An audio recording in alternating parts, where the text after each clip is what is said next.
Okay, doing business with your family is hard and you have to be very careful at it. Some people say never do it. I say do it, but only do it if you can do it right. My family has a 75-year-old family nursery business. It's fourth generation. My brother and I are fourth generation owners. I think only about 3% of small businesses ever make it to the fourth generation. So it's kind of a testament to the strength of the business my great-grandfather started, as well as our family getting through all kinds of tough times together as we transitioned multiple times to different generations. But we made a lot of mistakes along the way that I hope you can learn from and you can avoid some of the mistakes that we made as well.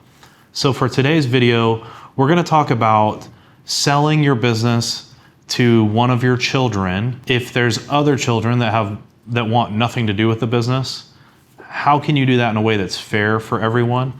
So this happens quite a bit. It's the desire of lots of entrepreneurs to let their business be run by one of their children or for it to continue in the family. If you want that to happen, that's great. It doesn't always work out. Like we sell lots and lots of businesses where that was the original intent, but the kids went off to college, learned how to do other stuff, and they just had no interest in following mom or dad's footsteps into the family business.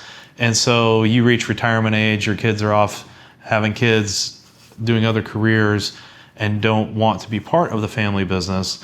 That's fine as well.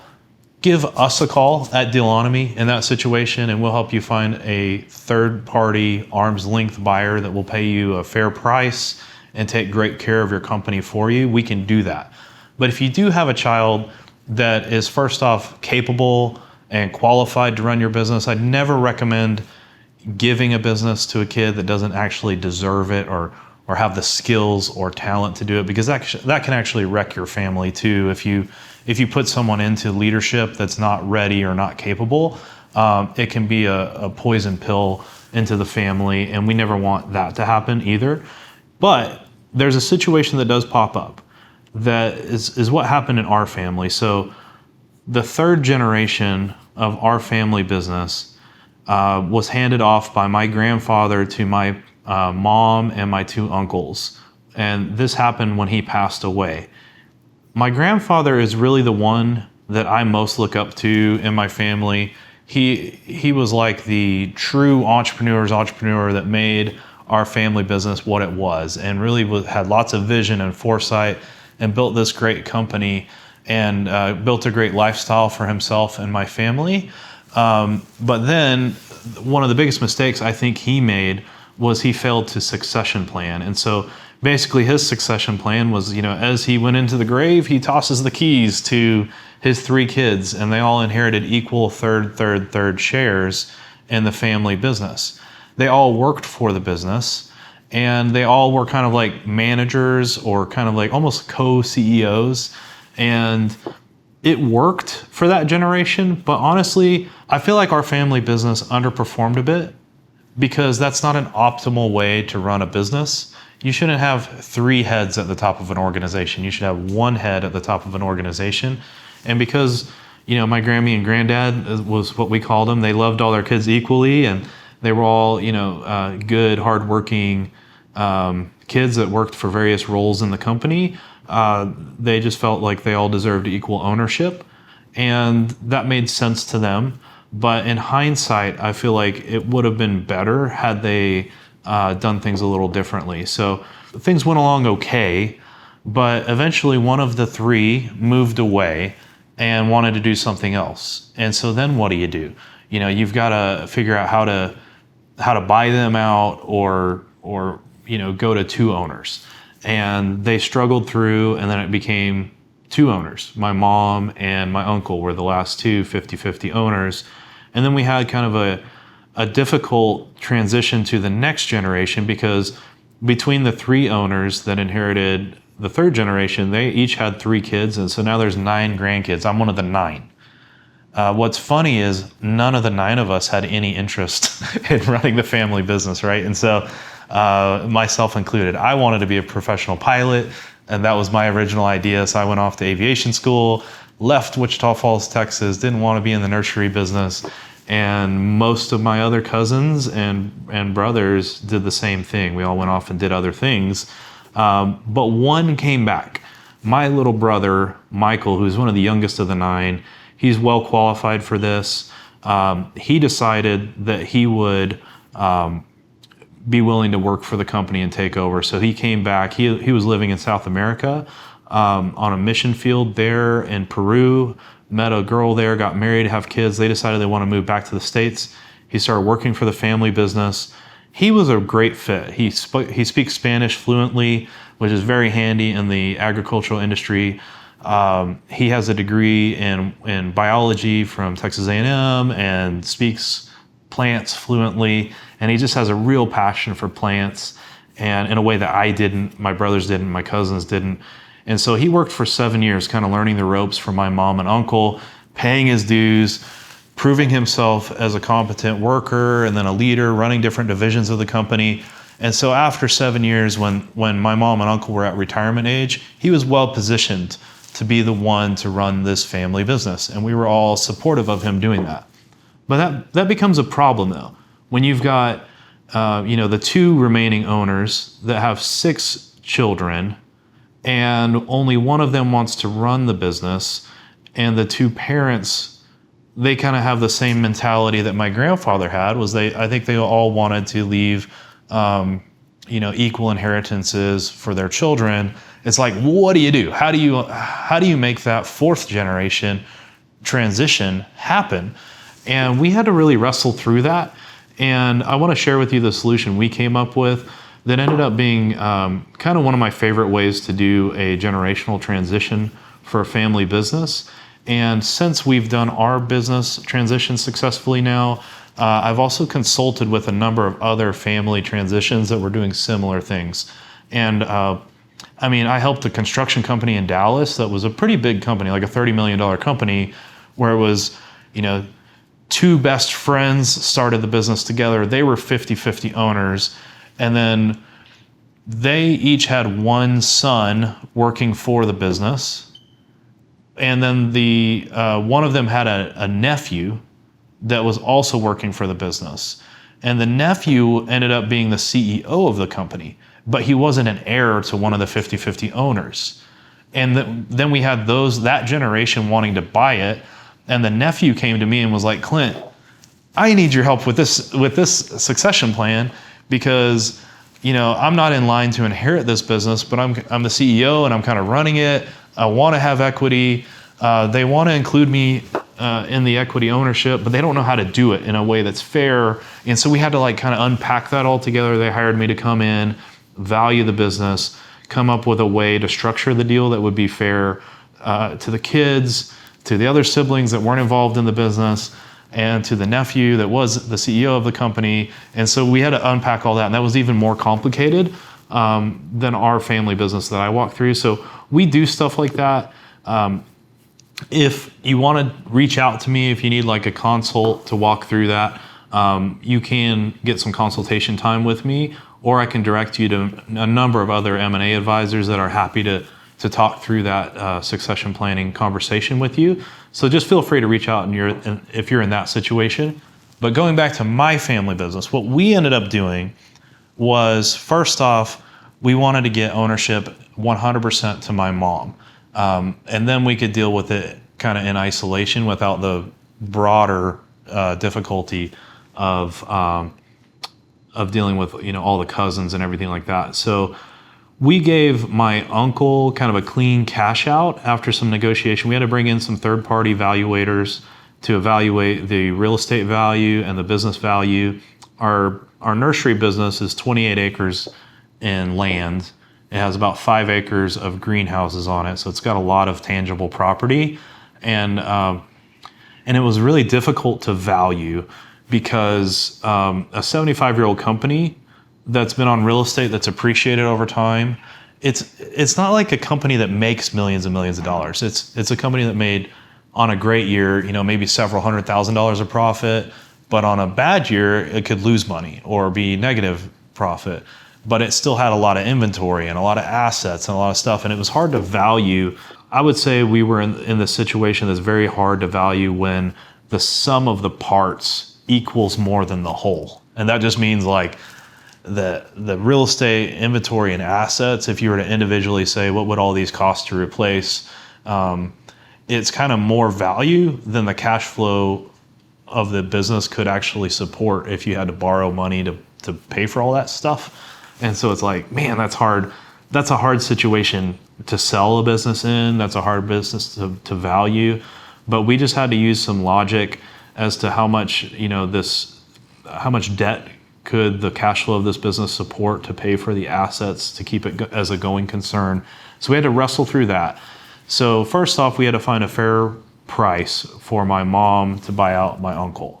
And once we negotiated back and forth on that, that took some time. We had to, come to the negotiation table several times, bringing different perspective and outside people because, we all have biases. And because I was my mom's son, even though in this business, I'm a business deal expert, it's like I'm still going to be the next generation owner. And so I'm still kind of the buyer with myself and my brother. And I'm still, kind of obviously biased towards my mom and my brother and my own interest. And so, it was hard for my uncle to just say, oh, whatever you want to do, Clint, like I'll trust you on it, because even though I'm doing my best here, we all have inherent biases. And so eventually we worked through a deal where, my mom took on a mortgage because the real estate was paid for. We were able to, from the big real estate appraisal, get him cashed out by taking some debt onto the company, writing him a check, and then he could go away with cash, and then his 3 kids would have basically, more liquid assets, whether he's keeping that in cash or invested it in stock market or real estate or whatever. But all that stuff is way easier to inherit for his heirs than an ongoing business of the nursery business. And so that's how we got my uncle removed from ownership, and my mom becomes 100% owner, but just has now a note to the bank for the real estate, and that's how we cashed out my uncle. And then how do we get my brother and I to buy the business? And by the way, there's a third Fiore son, my brother Anthony, who's just as valuable as a human being as me and my little brother. But he doesn't have anything to do with the nursery. What was great about me and my brothers is I think we all went into it with very little entitlement. Like we all felt like, no, this is mom's business. She can do whatever she wants with it. She can keep it forever. She could sell it to somebody else. She can spend all her money, but it's not ours, it's hers.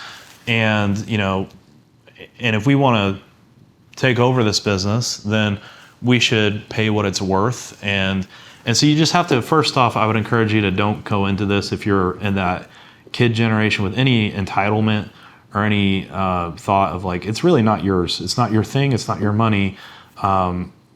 It's not your asset. But if you want it, you can buy it. And I think the best way to do that is this structure. So what we ended up doing is we stripped the real estate out of the business.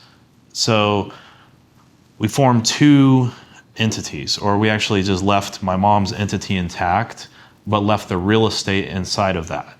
And then we took the business assets, which would be like the inventory, furnitures, fixtures, equipment, the goodwill value of the company, the website, the customer list, all the intellectual property, stuff like that. That's the ongoing concern business assets. Those were rolled into a brand new company that my brother and I owned. Okay, and so my brother and I's new company was, I think we structured it where he owned 85% and I owned 15%. And we did that on purpose because he was the one that would be taking full responsibility for the company and signing up for the debt to buy the company. And we ended up doing a combination of bank and owner financing in Michael's name, my brother, and he became the majority owner. I got my small stake, by actually writing a check to assist with the down payment so that Michael could obtain the financing he did. But I wrote a small enough check and owned a small enough percentage that the financial institutions lending Michael money didn't ask for my name on the company's personal guarantees and stuff.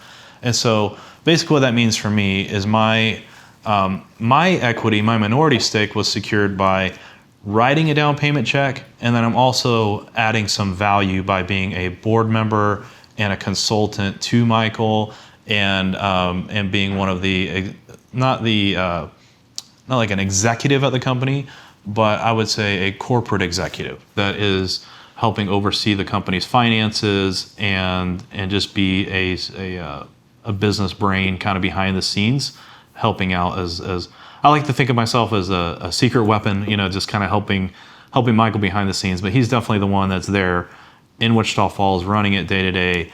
Really, he's the one that takes the 3 a.m. phone calls, not me.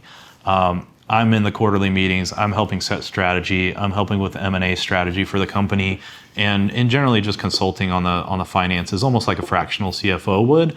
That's the limit of my role, and I also have no downside besides the cash I put in. I'm not on any debts. I don't have any.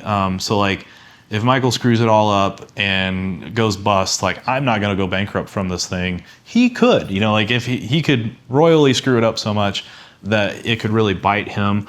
But hopefully he won't do that. I don't think he's going to do that. In fact, I invested because I believe he won't do that. And this is another tidbit. If you're doing business with family, one of the big hallmarks or rules of thumb I would recommend is don't write the check or do the deal unless you would do it if they weren't your family member. Does that make sense? So like, I thought of it like, if I just knew Michael and I knew everything I know about him, and I knew everything I knew about the family garden center business, but we weren't brothers, and it was just me, writing a check as a minority investor, would I do this deal? And I would have. And so that's why I did it. I didn't invest just because he's my brother, just because it was emotional for me to be part of my grandfather's and family's legacy. I did it because it made business sense, and I definitely encourage you to do that. And so how are we fair to my other brother that's not writing a check, that's not involved in any way? And how do we structure this thing? So I already said we stripped the real estate and separated the business. What we ended up doing is we created a long-term lease at a pretty fair rent from the business, the operating business, to the real estate holding company that my mom owns. And this gives my mom a retirement income forever because she owns a real estate still, and then in her will or her her estate planning, that real estate holding company that owns the tangible real estate assets of the business will, when she passes, go equally to myself, and my other 2 brothers, which is kind of what most parents want, that want to leave an equal inheritance to their children. And so that lease is my mom's current retirement income. So she pretty much has the lease and Social Security and stuff like that, and that's how she gets through her retirement years with that income stream. And it's our job to kind of make sure the business is able to keep paying its lease and affording to do that, so that she can maintain that a retirement income. So that was a great way to do that. And also, if you know anything about tax planning and estate planning, I'm not a CPA, so don't quote me on any of this, but it generally makes sense for real estate to pass through estate, because there's you get a step up in basis, you get certain tax advantages that go away if we were to buy that real estate. It's not as tax advantageous for anybody as it is as inheriting the real estate is. And so it was just more tax efficient to do that. Again, consult with a competent estate planner and CPA, and don't quote some random business broker from YouTube on tax implications of doing this deal. But that's what we were told, is that you get much more tax advantages by inheriting real estate than buying that real estate from the family. So we set it up like that. But then the business assets, we were able to kind of value what is the goodwill of this business and the inventory and these other, the furniture, fixtures, equipment, trucks, stuff like that we were buying in the new entity. What is that worth realistically? And then for that part, we were able to get financing from a bank plus a seller note from our mom. And that note is signed by my brother Michael, not from me. So he's the one that's responsible for it. And that's why I think he deserves the 85% majority stake in the company, is because he has that big debt. He's going to be the big owner, but he takes on the big responsibility. So he didn't bring cash to the deal, but he brought 7 years of sweat equity to learn how to run that business competently. And then he's taking the full responsibility and weight of making the payroll and paying for all the bills and leases and running the company and making sure the wheels don't fall off. And, there's a lot of responsibility he took on. And that's why I feel like he deserves to have majority ownership, is because it's kind of his baby. And I'm a limited role with the company, and I have a limited equity stake in the company. So that was how we kept it fair between us. And so let's say that the business part of the business minus the real estate was, let's use $1 million as an example. That's not the exact number what it was, but for the example, if it was we owed $1 million to the bank and my mom for the business assets we financed, we're paying that off over time. If God forbid my mom were to pass away before her note is paid off, that note, that $1 million, whatever's remaining on it, would go to her estate, which would again be equally split between me and my brothers. And so essentially my little brother Michael, who's running the company and paying off that note, he's paying what the company was worth when he bought it to my mom over time.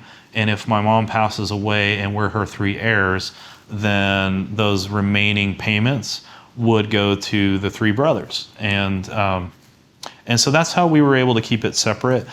I like those steps. So to sum it up, my favorite way to do an internal transaction is to value the company and value the real estate separately. If there is a real estate component, I definitely recommend splitting them apart, letting the parents or the seller remain owner of the real estate and then pass the real estate on through estate.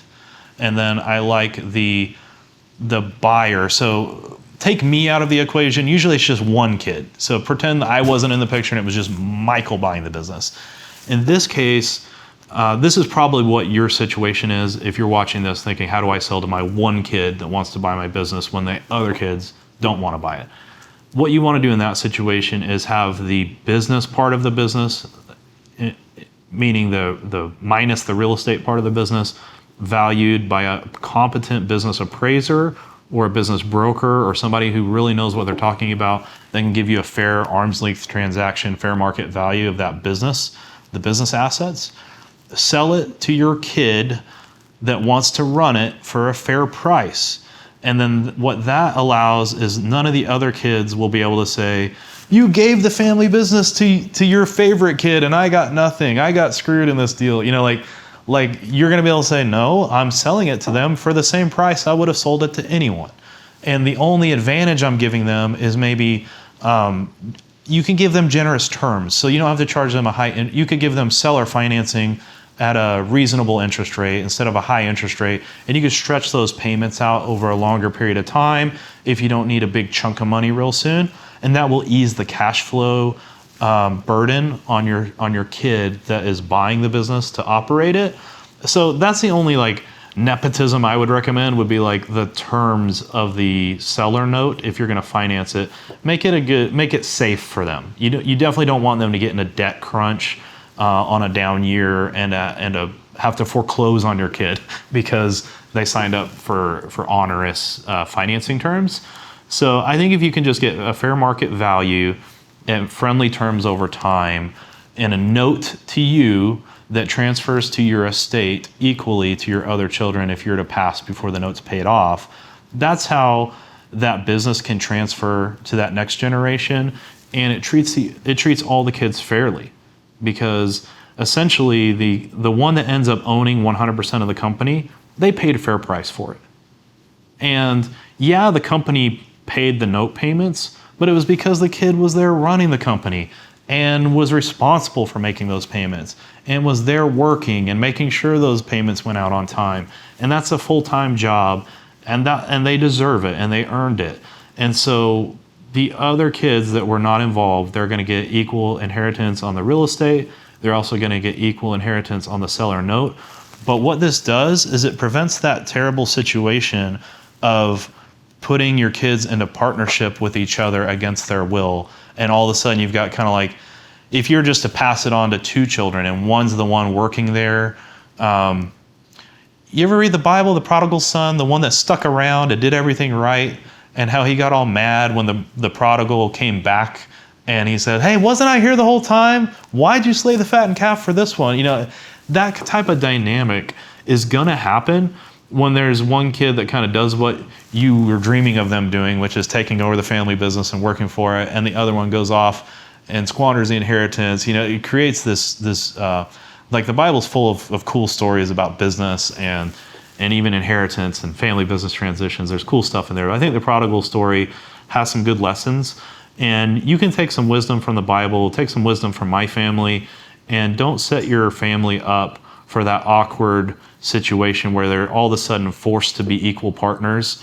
And now it's like, man, if one's working harder than the other, but they own the same, they get the same profit distribution, that creates friction. That makes it hard to have Thanksgiving together. It makes it hard for your family to have a normal relationship. And so I would rather an organization that's healthy have one leader at the top. I would rather there just be a chosen successor that's the one that's the most competent, the most capable, that wants it. They become the owner, they buy it for fair price, they become the CEO, and the others are either, if they're completely out of the business, they just get mailbox money. They get payments from that lease, or so they get shares of the real estate, they get shares of the note, but they don't have any operational say in the business. They can't gripe about their sibling that's there doing everything, like their performance, because they're not getting profit. They're just getting note payments or lease payments, and that makes it much easier. So that's the way I would recommend it. Keep it clean. If there is the additional complexity of multiple kids staying around for that next generation handoff, I still recommend you having some candid conversations about how much ownership they should have and why. And then I think it's best for them to be paid at more of a market rate for their work. So if you have one kid that is the CEO of the business and another that is, the HR director of the business, and they're doing a great job and they deserve to be there, like CEOs and HR directors don't make the same income. They just don't. And so if they are both decide to 50-50 buy the business, and they're both 50-50 responsible for the loan to pay the business, that could be fine. But they shouldn't probably be paid equally, because you should run it more like a real business. And I think that's a great way to run business with family, is you assign salaries for the role. And if they're fulfilling the role and they're doing it to the standard anyone else would do it, then they get to pay for that role. But that's different than the ownership percentage, and that's different from the profit percentage. The profit should be tied to how much money they put into it, or inheritance, or whatever. Like it's different than the pay for the role. So those are all just pieces of advice. I hope this has been helpful. There's so many subtopics to this of how to deal with family business transitions. I would love it if you would comment any questions. Scroll down to the comments here. We'll dive into the nuance. I'll try my best to shed light on any of the more complicated twists and turns you may have in the comments. But as much as possible, definitely recommend not doing what my grandfather did and just leaving it equally to all the kids. I always recommend having one leader that's responsible as a CEO or president of the company, and then having the non-involved kids be just heirs to mailbox money paper, but not not putting the pressure on them to have to fire one of their siblings or fight over who's running it right. And just whoever's going to run it, have them step up and run it, take responsibility, but they also get the upside, and everyone else just kind of gets payoffs for what it was when the sibling bought it. That's the one operating it. So that's my top recommendation. If you got any other ideas, feel free to drop them. If you got any other tips and tricks, I know there's people who have done it lots of different ways. There's all kinds of different ways you could structure these. I'd love to hear from your experiences, but thanks for listening. I hope this was helpful for you.